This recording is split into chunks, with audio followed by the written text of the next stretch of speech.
Ronnie's Number Quest, Balancing Math and Play.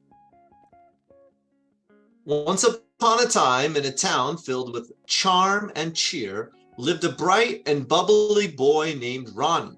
Ronnie's bedroom was a vibrant jumble of numbers and shapes, showing his love for something quite special, mathematics. Sitting at his little desk surrounded by his math posters, he looked up with a big beaming smile.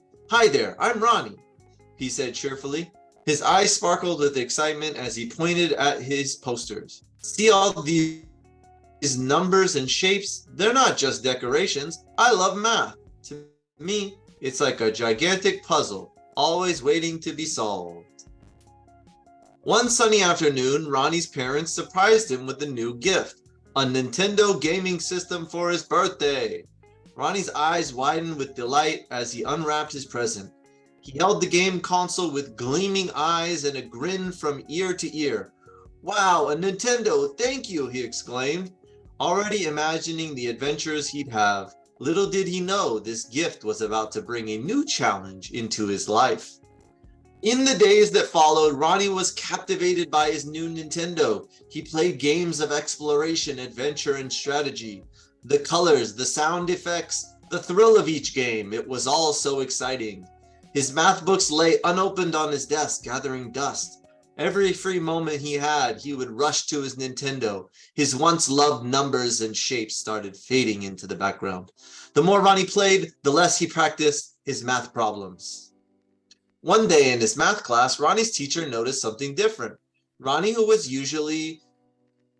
usually was the first to solve problems, was struggling. His teacher, Miss Laura, a kind lady with a bright smile, was surprised. "Ronnie, is everything okay?" she asked with a concerned look.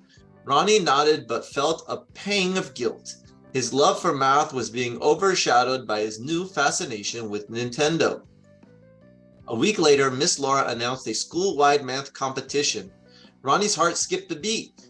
He had always been the best at math, but this time he wasn't so sure. Could he do well in the competition with his Nintendo taking up all his time?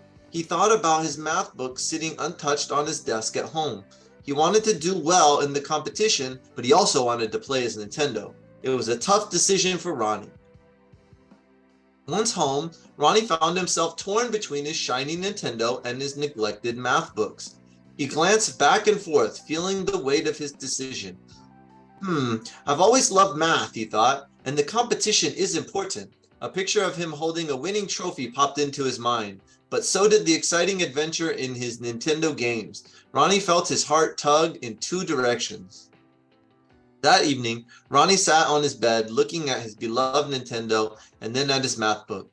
He knew he had a decision to make.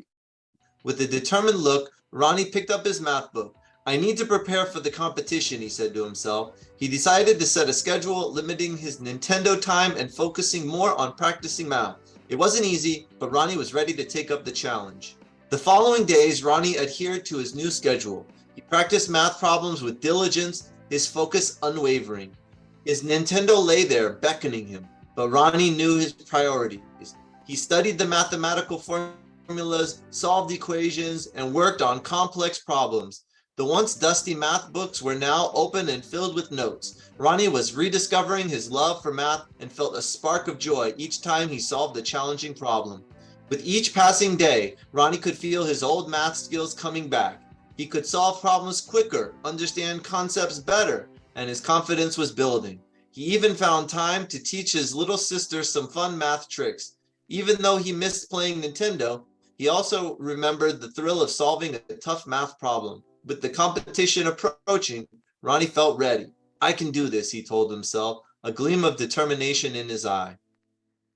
The day of the math competition arrived. Ronnie, with butterflies in his stomach, walked into the bustling school auditorium. He looked around at his classmates, all busy in last-minute revisions. He took a deep breath and held on to his pencil tightly. He looked at the clock. It was time to begin. "You have 1 hour, announced Miss Laura. Ronnie opened his test paper and started solving the problems, one at a time. The math competition day was filled with electric tension. Ronnie's heart pounded as he sat in his seat, pencil in hand. As the clock ticked down, He focused on each problem with all his might, feeling his brain work in the wonderful ways he'd missed. When Miss Laura finally announced the end, Ronnie put down his pencil and looked up, feeling both drained and strangely exhilarated. After what felt like an eternity, Miss Laura announced, "Time's up, pencils down." Ronnie exhaled a sigh of relief. A few days later, the results were announced. Ronnie had done exceptionally well. He had not only improved his math skills, but had also won the math competition. His hard work had paid off. "I did it," Ronnie thought, his heart filled with joy. From then on, Ronnie knew the importance of balance. He understood that he could enjoy his Nintendo and still excel in math as long as he managed his time wisely. And so he did, living happily with his numbers, shapes, and of course, his Nintendo.